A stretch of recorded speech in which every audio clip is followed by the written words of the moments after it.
ओम श्री परमात्मा नमः। मैं प्रोफेसर हृदय अवस्थी अपने परम पूज्य गुरु जी वेदमूर्ति तपोनिष्ठ गीता उपनिषद और पुराण के विशेषज्ञ धर्मशास्त्र के वेत्ता प्रोफेसर पंडित भगवत शरण शुक्ल जी के साथ आप सभी का Awasthi Ayurveda anatomy yoga and spirituality channel पर हार्दिक स्वागत करता हूं। हम लोग गीता के 17वें अध्याय में हैं और दान के प्रकार सात्विक, राजस और तामस पर आज गुरु जी व्याख्यान देंगे। उनको सरल शब्दों में समझाएंगे कि किस प्रकार का दान अधिक हितकारी है और करना चाहिए, अभ्यास में किसको लेना चाहिए और उसके क्या लाभ है, और उनके लक्षणों पर चर्चा गुरु जी करेंगे। तो हम लोग चलते गुरु जी की ओर।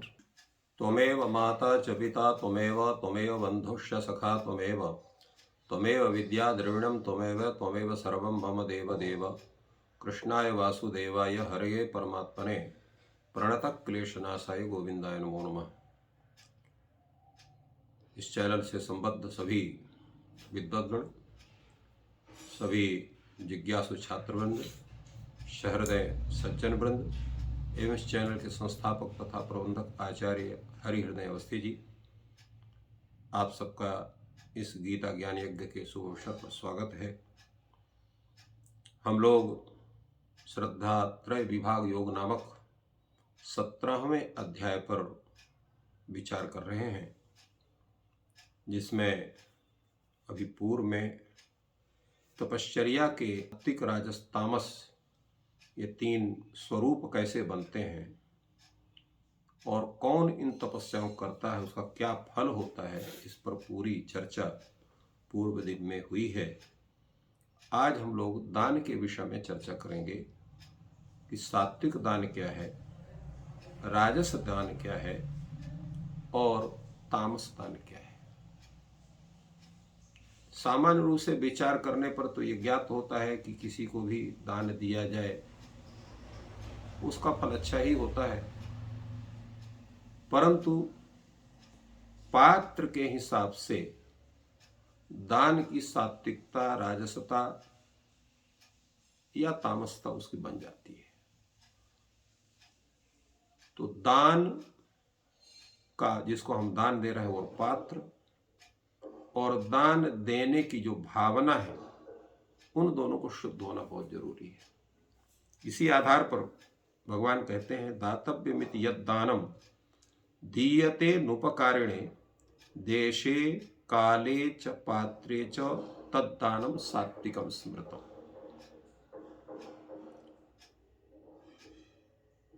तो दान देना सभी कर्तव्य, प्रतिदिन दान देने का प्रयास करना चाहिए, कुछ न कुछ दान निकलता रहे।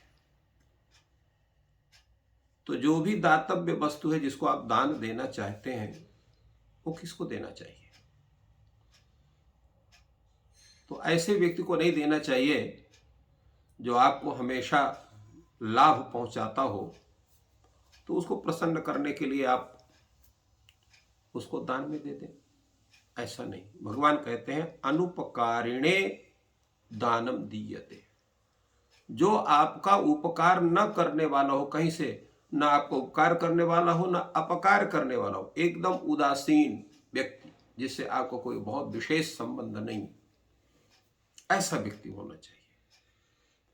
या आपको कोई पुरोहित वगैरह है, कोई इस तरह से जरूरतमंद ब्राह्मण है, उसको भी आप दे सकते हैं। तो अनुपकारिणे, तो पहला पात्र के चयन में देखना है कि वो हमारा उपकार करने वाला धन आदि से ना हो। अनुपकारिणी का मतलब ये नहीं है कि आपको बड़े प्रेम से आपको दे देता है, आपको सलाह दे देता है, तो वो उपकारी तो है, किंतु धन संपत्ति इत्यादि से जो उपकार करने वाला व्यक्ति है वो यहाँ पर उपकार के रूप में विवक्षित है, ये भगवान कहते हैं। अनुपकारिणे दानम दीयते, अनुपकारी को दान देना चाहिए, पहले कहते हैं।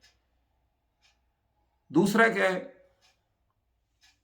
क्योंकि अगर अनुपकारी को हम दान न देकर के उपकारी को दान में देंगे तो सोचेगा साहब इसने हमको दान दिया है, हमारा बड़ा उपकार किया है, तो कहीं मौका लगेगा तो इनको भी हम उसका बदला चुका देंगे, अर्थात उसको भी दान में दे देंगे कुछ। तो वो दान का पुण्य फल नहीं बनता है। तो अनुपकारणे दीयते। दूसरे, देशे, कहाँ पर दान देना चाहिए, उस देश का चयन होना चाहिए। तो हम देश का चयन करते हैं कि वो स्थान पुण्य स्थान हो, या कोई ऐसे हो जहां जरूरतमंद व्यक्ति बहुत अधिक हो, जहां अन्न की, जल की, वस्त्र आदि की अत्यंत अल्पता हो। वहां पर दान देने से उन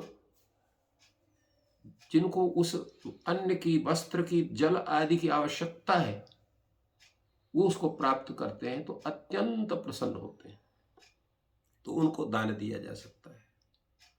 अथवा तीर्थ स्थल में हम जाते हैं तो तीर्थ स्थल में जो वहां पर मांगने वाले होते हैं वो वास्तव में बहुत कुछ उसमें से जरूरतमंद होते हैं, या कुछ ऐसे ब्राह्मण होते हैं जो दान दक्षिणा के माध्यम से ही अपने परिवार का पोषण करते हैं, या वहाँ के पंडे होते हैं, या कोई होता है जो ऐसा व्यक्ति जो सात्विक है और आपके धन का, प्राप्त धन का सदुपयोग कर सकता है।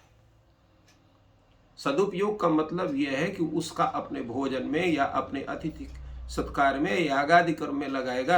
ये नहीं कि उसको आपके धन का जो है प्रयोग वो शराब पीने में करेगा, अथवा जो है व्यभिचार आदि कर्म में उसका उपयोग करेगा, या किसी को जो है दंडित करने में उसका जो है उपयोग करेगा। इस तरह का उपयोग करने वाला व्यक्ति ना हो।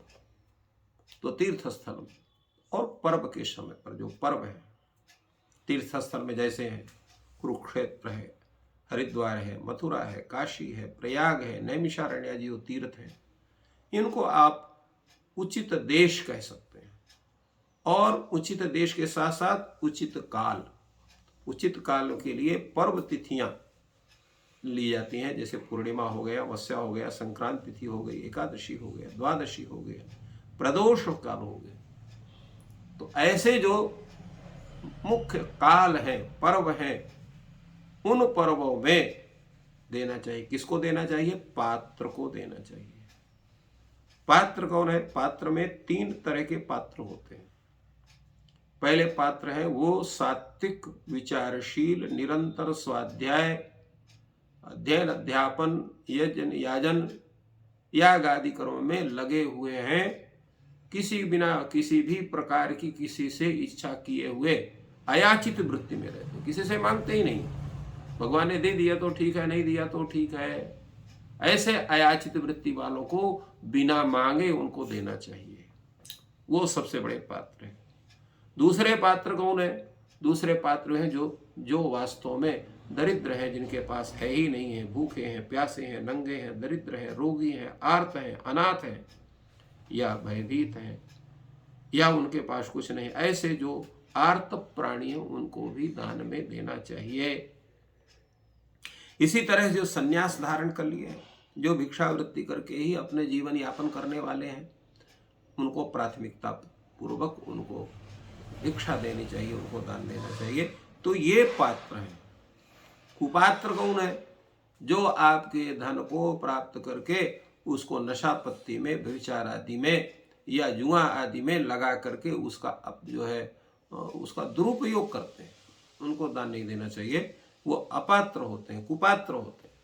तो पात्र को दान देना चाहिए। भगवान कहते हैं कि जो दातव्य दान है वो अनुपकारी को देना चाहिए, और उचित देश में अर्थात तीर्थ क्षेत्र में देना चाहिए, या जहाँ पर कहीं इस प्रकार का महामारी विपत्ति पड़ी है वहाँ पर दान देना चाहिए, और यथा समय में दान देना चाहिए। काल में, काल के लिए भी 2 तरह के कालों का हम निर्णय कर सकते हैं। एक तो काल हो गया जो इसका अभी चर्चा हुई कि पूर्णिमा, अमावस्या, संक्रांति, एकादशी, द्वादशी और प्रदोष आदि के दिन विशेष रूप से दान देने का महत्व है। किंतु उसके साथ साथ कहीं कोई भी व्यक्ति अगर कहीं आपत्ति की स्थिति है वहां पर भी जाकर के दान देना चाहिए। तो वो दान क्या कहलाता है? सात्विक माना जाता है। उस दान के देने से आपको जो है वो अनंत कोटि फल उसका प्राप्त होता है। दूसरा है राजस दान। राजस दान क्या है? यत् प्रत्युपकारार्थम फल उद्देश्य वा पुनः दीयते च क्लिष्टम तद्दानम राजसम स्मृतम। आप जिसको दान दे रहे हैं ऐसा समझ के दे रहे हैं, इसको दान में देंगे तो कभी आवश्यकता पड़ेगी तो ये व्यक्ति हमारा सहायता करेगा, हमसे उपकृत रहेगा, तो ये हमको जो है ये कृतज्ञता से देखेगा, इसलिए इस व्यक्ति को दान देना चाहिए।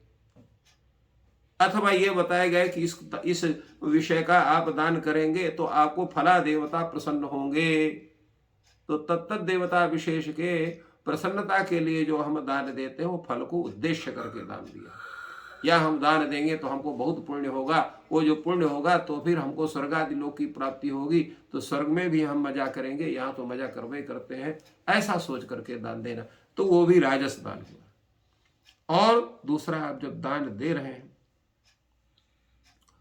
तो उस दान देते समय आपको कष्ट होता है कि आज दान में हमारा इतना पैसा चला गया, इतनी वस्तु हमारी चली गई, इतना अन्न हमारा चला गया, ये वस्त्र आदि हमारा खर्च हो गया।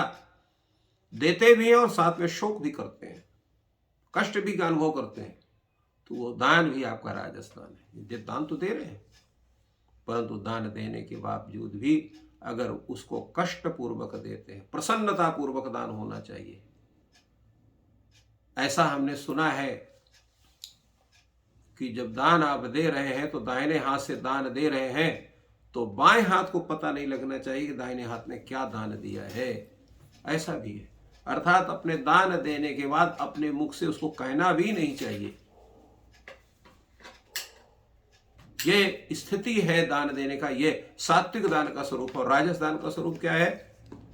लोग आजकल कहीं एक किसी को चेक वगैरह भी देते हैं तो फोटो में खिंचा करके व्हाट्सएप में और जो है फेसबुक में उसको डाल देंगे, दुनिया देखे कि हमने कितना दान दिया है। तो ये जो प्रदर्शन है, ये प्रदर्शन उस दान के राजसी स्वरूप को उत्पन्न करता है, सात्विकता को समाप्त करता है। तो इसलिए दान का जो स्वरूप है वो ऐसा है कि आपको दान देते समय हर्ष का अनुभव होना चाहिए, दान का प्रदर्शन नहीं होना चाहिए। अगर प्रदर्शन भी है तो आंखें नीची करके होनी चाहिए, आंख जो है बड़े गर्व से ऊंचा करके नहीं कि हम बहुत बड़े दानी, हम दान दे रहे हैं। ऐसा भी कवियों ने कहा है कि एक व्यक्ति थे, दान दे रहे थे, परंतु दान देते थे तो उनके आंख नीची हो रहती थी। किसी ने उनसे प्रश्न कर दिया कि महाराज आप इतना दान देते हैं परंतु आंखें नीची करके क्यों देते हैं, ऊपर करके बढ़िया देना चाहिए। तो बड़ा सुंदर दोहा है, मुझे स्मरण में नहीं है, उसका भाव हम आपके सामने प्रस्तुत करते हैं। कहते हैं कि देने वाला कोई और है, दिलाने वाला कोई और है, और लोग मुझे दानी समझते हैं। तो ये जो मुझे दानी समझते हैं, ये जो लज्जा है, उसके कारण, लज्जा के कारण मेरी जो आंखें हैं वो किसी से आंख नहीं मिला पाती हैं, इसलिए मेरी आंखें नीचे रहती हैं। तो तात्पर्य है कि भाव आपका सात्विक होना चाहिए और आप में देनेपन का अभिमान नहीं होना चाहिए, तो आपका वो दान सात्विक होगा। देनेपन का अभिमान है, दान देने का प्रदर्शन है, तो वो दान आपका राजस कोटि में होगा। तो इस तरह से ये दो प्रकार के दानों की चर्चा हुई। तीसरा दान है आपका तामस दान। वो क्या है? आदेश काले यद्दानम अपात्रेभ्यश्च दीयते असत्कृतम अवज्ञातम तत्तामस मुदाहृतम। इसमें कई चीजों का बड़ा सुंदर उल्लेख भगवान ने किया है। तो कहते हैं आदेश काले, कोई समय आप नहीं देखते हैं कि कब देना चाहिए, कब नहीं, जब मन हुआ तो दे दिया, नहीं मन हुआ तो नहीं दिया। और दान किसको दे रहे हैं, कोई जरूरत नहीं, वो चाहे कोई भी वो मांगने आया, चाहे उसका वो पात्र है चाहे नहीं है, अपात्र है। कुछ लोग ऐसे भी मांगने वाले हैं, आजकल चंदा वाले मांगने वाले बहुत लोग आते हैं, फला के लिए चंदा मांगते हैं, ठिकाने के लिए चंदा मांगते हैं, रसीद उसकी बनवा लेते हैं। अब उस दान को, वो चंदा वाला दान उस संस्था विशेष को प्राप्त होता है, नहीं प्राप्त होता है, इसका कोई स्थिति सही नहीं है। तो इसलिए उसको समझ करके चंदा दीजिए, वो भी एक प्रकार का दान है। परंतु समझिए कि जो दान आप दे रहे हैं उस संस्था विशेष में से संबद्ध जो कार्य विशेष होना है उसको प्राप्त हो रहा है कि नहीं हो रहा है, उसको समझ करके दान में दीजिए। उन संस्थाओं को भी दान देना चाहिए जो संस्था उपकार का कार्य कर रही है। कहीं जो है गरीबों को भोजन कराया जा रहा है, वस्त्र दिया जा रहा है, किसी संस्था के द्वारा गोपालन किया जा रहा है, अन्य अच्छे कार्य किए जा रहे हैं, तो वहां भी दान देना चाहिए, वो सात्विक दान के कोटि में आएगा। किंतु अगर कहीं केवल वो बाजार लगा करके बैठे हुए हैं पैसा इकट्ठा करने के लिए, तो वहां पर उचित नहीं होता है। तो जो दान दिया जा रहा है वो पात्र को ही होना चाहिए, कुपात्र को दान नहीं होना चाहिए। और दूसरे अगर पात्र को भी दान दे रहे हैं परंतु सम्मान सहित नहीं दे रहे हैं, अपमान करके दे रहे हैं, ले जा दरिद्र, तू भी क्या जाने किसने दान में दिया था आदि अपशब्द बोल करके उसका असम्मान करके उसको दान में देना, तो उसको असत्कार करके तिरस्कार पूर्वक और जो है उसका सब बिना, क्योंकि दान देने का ये जिसको आप दान दे रहे हैं पहले उसका सम्मान करिए, उसको तिलक लगाइए, माला वगैरह पहनाइए, इसके बाद उसको प्रणाम करिए, फिर उसको दान दीजिए। और दान देते समय आपकी बुद्धि ये होना चाहिए कि ये फला व्यक्ति हमारा दान ले करके हमारे ऊपर कृपा कर रहे हैं, ये भाव होना चाहिए। ये भाव नहीं होना चाहिए कि दान दे करके आप उनके ऊपर कृपा कर रहे हैं। अगर ऐसा भाव हुआ तो या तो राजस हो जाएगा, तो तामस स्नान का स्वरूप बन जाएगा। भगवान कहते हैं असत्कृतम अवज्ञातम, बिना सत्कार के दान देना और तिरस्कार करके दान देना, तो ऐसे जो दान है वो सभी प्रकार के दान तामस दान ही कहलाते हैं। तो इस तरह से भगवान ने तीनों प्रकारों के दान का जो है विचार किया और इन दानों के विषय में जैसा भगवान ने बतलाया है उस तरह से हम लोगों को अच्छे ढंग से विचार करके अपने दान को सात्विक बनाने का प्रयास हम सबको करना चाहिए। इस प्रकार गुरु जी ने बहुत ही सरल शब्दों में तीनों प्रकार के दान के बारे में बताया और सात्विक दान हम लोग करना चाहिए, यही भारतीय परंपरा है। ईश्वर आपको इतनी शक्ति दें कि आप दान करें, सात्विक दान करें। आपका दिन शुभ हो।